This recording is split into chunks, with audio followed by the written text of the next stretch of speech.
साथियों, ऐसा क्यों लगता है कि संसार में सबसे कठिन कार्य आत्मविश्वास की भावना को जागृत करना है।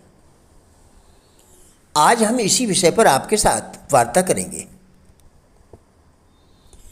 बच्चे जिस प्रकार के माहौल में जन्मते, पलते, बढ़ते और जवान होते हैं,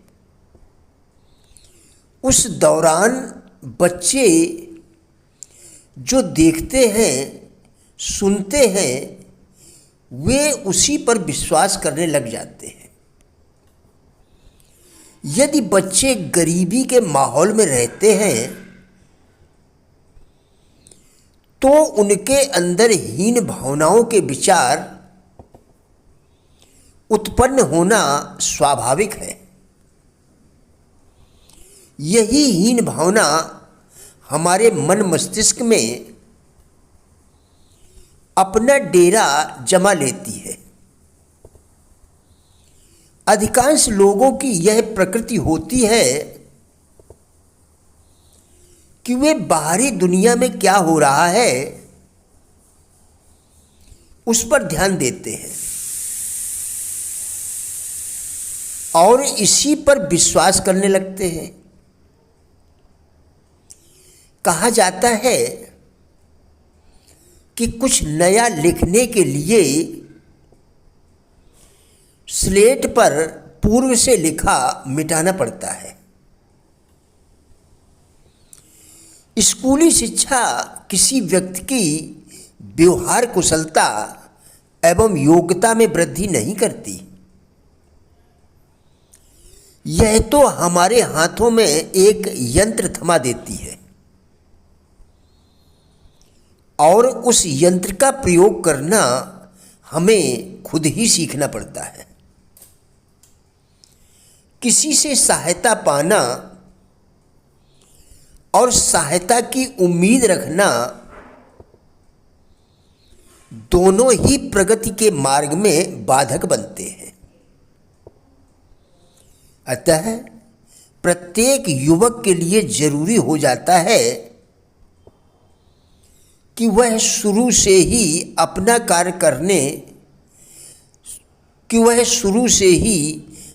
कार्य खुद करने का स्वभाव बना ले। संसार में सबसे कठिन कार्य आत्मविश्वास के भावों को जागृत करने का है। ईश्वर ने तुम्हें इस दुनिया में महान कार्य करने के लिए ही भेजा है। हमारे मन के विचारों का प्रभाव हमारे शरीर पर भी पड़ता है। यदि हम अपने मन में बार बार अस्वस्थ होने के विचार लाते हैं तो वास्तव में हम बीमार हो जाते हैं।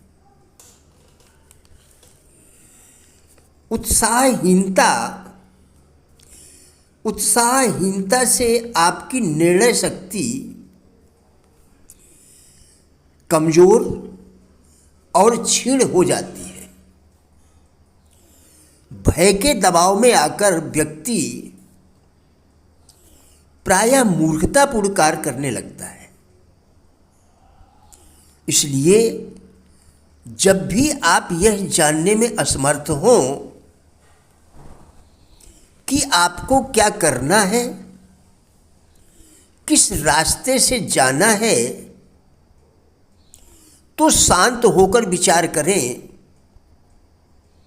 आपको सही रास्ता मिल जाएगा। इकोनॉमी शब्द का अर्थ है धन का सुप्रबंध। यदि इसे घर के संदर्भ में प्रयोग किया जाता है तो इसका अर्थ हो जाता है घर की सही देखभाल। समय और धन का इस प्रकार उपयोग किया जाए जिससे घर को अधिक से अधिक लाभ हो। उदारता एक ऐसी संजीवनी है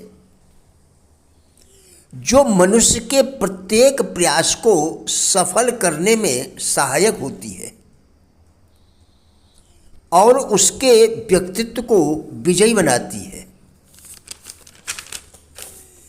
ऐसा देखा गया है कि हम जिन बातों से डरते हैं उन्हें अनजाने रूप से स्वयं ही शक्तिशाली बनाते रहते हैं।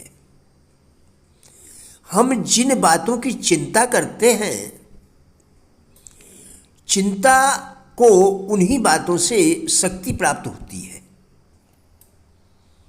हम अपनी कल्पना से ही किसी सत्ताहीन भयमूर्ति को हम अपनी कल्पना से ही किसी सत्ताहीन भयमूर्ति की स्थापना करते हैं और फिर उससे डरने लग जाते हैं। यह बात हास्यास्पद जरूर लगती है, परंतु है बिल्कुल सच। जिन वस्तुओं या घटनाओं या बातों या फिर व्यक्तियों से हम डरते हैं उन्हें हम स्वयं शक्तिशाली बनाते हैं। जिस बात की हम चिंता करते हैं उससे चिंता सबल होती है। दुर्घटना की आशंका करके हम उसे निमंत्रण देते हैं। कई बार हमारा विश्वास कि कुछ अनहोनी होने वाली है सचमुच हमारे साथ अनहोनी हो जाती है। यही कारण है कि जो लोग सफलता से भयभीत होते हैं वे असफल अवश्य हो जाते हैं। जीवन के पथ पर हम सदैव किसी न किसी रूप में अपने विश्वासों को शक्ति देते चलते हैं। यदि हमारा यह विश्वास हो कि हम में कुछ गड़बड़ी है, हम दूसरों से कम हैं, तो इन्हीं विचारों से हमारे मन में भय पैदा होता है। फिर वह अपने सहायकों, रोग, संकट आदि को साथ लेकर धावा बोल देता है। वह विकराल रूप धारण कर लेता है यदि हम निरंतर सामंजस्य और समन्वय के बारे में सोचें, सदा रचनात्मक विचार करें, तो निश्चय ही हम स्वस्थ, सुखी और संपन्न बन सकते हैं। प्रिय साथियों, राजेंद्र बल्हाटिया यूट्यूब चैनल के सभी वीडियोस एक अच्छी ज़िंदगी जीने के लिए अत्यंत ही उपयोगी हैं। हमारा विश्वास है कि इस चैनल के सभी वीडियोस आपको ज़रूर अच्छे लगेंगे।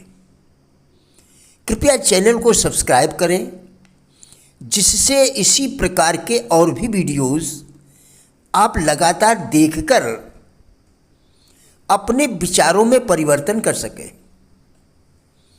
वीडियोस को लाइक एवं शेयर करके कृपया हमारे फेसबुक पेज गुड लाइफ को भी फॉलो करें, जिसका लिंक वीडियो के डिस्क्रिप्शन में दिया गया है। कृपया हमारा भी उत्साह बढ़ाएं। धन्यवाद।